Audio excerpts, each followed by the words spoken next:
I was just admiring this magnificent 1951 Martin 00028. And Brazilian rosewood is something that if you're my age, you sometimes take for granted. But the Brazilian rosewood has these nice dark streaks. It actually has kind of a rose smell if you cut into it, and you can even smell it on a guitar this old.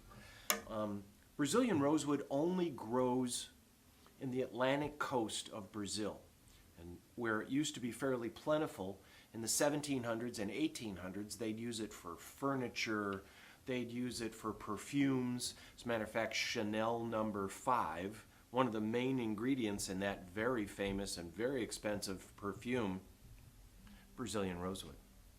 These trees were like 10 stories tall, and they didn't need to be protected because the jungle was so dense and deep, nobody really went in there.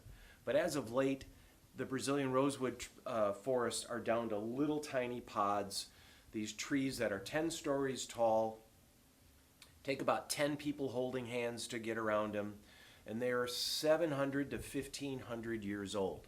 So the youngest trees were grown in the 1300s, back in the days of Ivan the Terrible, or earlier. We're talking Middle Ages. So to plant one now would be ready in 2720.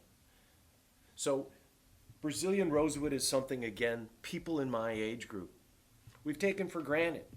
And there will be no more fresh cut Brazilian rosewood. It's endangered. It was called Brazilian rosewood or piano wood. It's notoriously good sounding for musical instruments. It made beautiful furniture. Seems a waste for that since you'd throw furniture away. I used to see dashboards on old cars made of Brazilian rosewood. Again, a huge waste. The musical instrument people, we take up about 1% of the forests, but these forests are something that's just passing us by.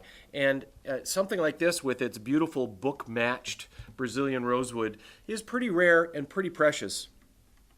Currently, to get a Brazilian rosewood guitar new, you'd add about $20,000 onto the price. Yeah, 20 grand for 1, 2, 3, 4 pieces of Brazilian rosewood. That's how precious it is. Now, as a tone wood, it's fantastic. You get a deep bass.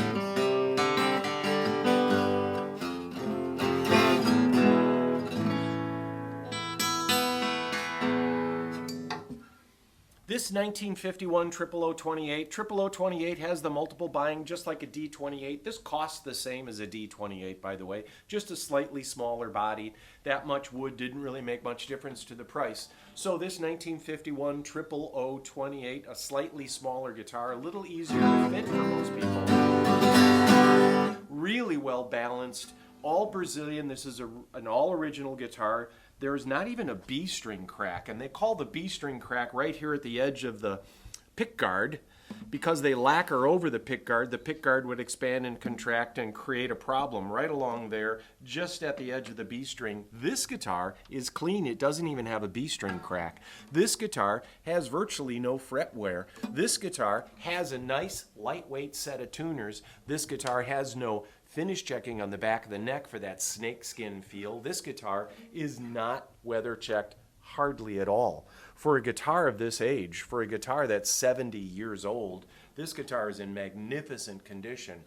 This guitar will go up in value.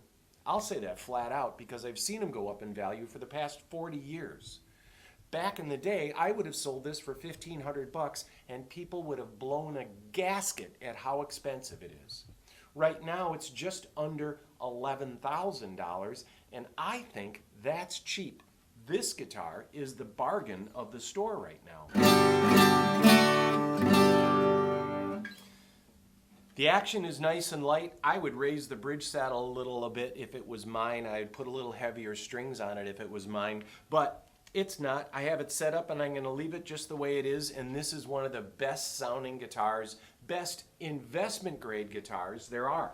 Now, on to that, this guitar is a guitar we've mentioned before. This is from 1840, and this early Martin, the earliest Martin we've ever had, is made of Cuban mahogany. Now, Cuban mahogany is also another tone wood, but it's not endangered, it's gone.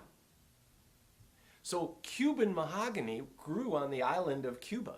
Like koa that grow on the island of Hawaii, Cuban mahogany is something instrument makers would use, and because it turned easy, it smelled good, it sounded good, it took a finish well, it was beautiful, it was the perfect thing to use for musical instruments. And in the middle 1800s, you'd find a lot of Cuban mahogany furniture and instruments, but you can't find Cuban mahogany because it's gone. No, gone. So that brings me to this. We ordered some guitars of sinker mahogany. Now, sinker mahogany is mahogany that's likely grown or felled in the 30s. Old ancient trees, these mahogany trees are 400 years old and taller than Brazilian rosewood trees. They don't normally get much grain or figuring on them, but when you bury them at the bottom of a river for 40 or 50 years and then dredge up the logs, they tend to absorb some of the colorations of the river. So sinker mahogany is your chance to buy a new guitar out of old wood while you can. So they're starting to harvest some of these logs that were floated down the river back in the 30s. A couple of the logs fell down, settled into the bottom of the rivers, and now we are taking them out and trying to harvest them again. And you'll cut them and dry them. As long as they get down to 5% moisture content, they're variably usable for guitars. This is a triple O, like that is a triple O.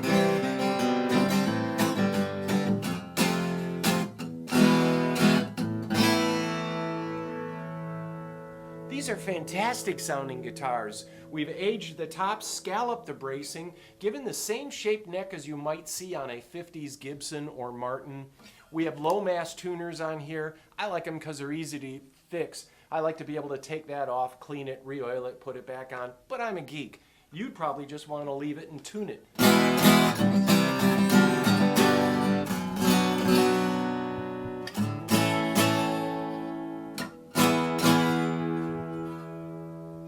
So, we have a few sinker mahogany left for our 30th anniversary. Thank you very much. The last guitar I'm going to point to in this whole lecture series on old wood is this. And Martin makes a fantastic, authentic, I think. Listen to that, right?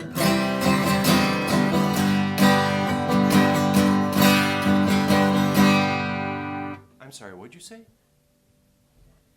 That guitar is a D18 authentic. So, some of the choicest mahogany, and you can see the difference here too of these two mahoganies. If you look at this one that is a sinker mahogany, how much grain is on this one? And this is not a sinker mahogany. This is a Honduran mahogany guitar and not African mahogany. This is what they call real mahogany. And the braces are baked. The top is baked.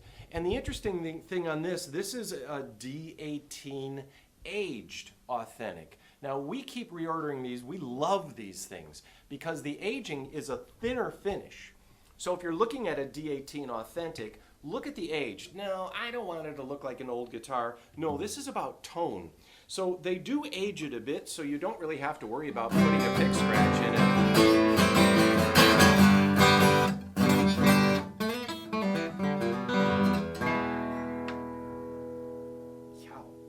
I'm sorry. The thinner finish they use to age this, to add the finish checking, to add a few dings on stuff on here, is something they actually came up with. They tried to age the regular authentics, realized the finish was a little too thick to do it, so these have a unique finish. The aged Martins have a unique finish that is unique to the model, both the D28 aged authentic and the D18 aged authentic. Now the D18 is a little more affordable. The D28s are getting way up there in value and in price right off the bat. But again, we have these low mass tuners. We have a little bigger neck on these and that fantastic sound. So I'll close up by saying come in. If you're looking for an investment grade guitar, I've got a nice 51 Martin made of fantastic Brazilian. I've got an 1840s Martin made of a wood that's no longer available to anyone. And we've got other things for you to choose from. We got Martins here from, I don't know, $750 on up to A lot. Come on in.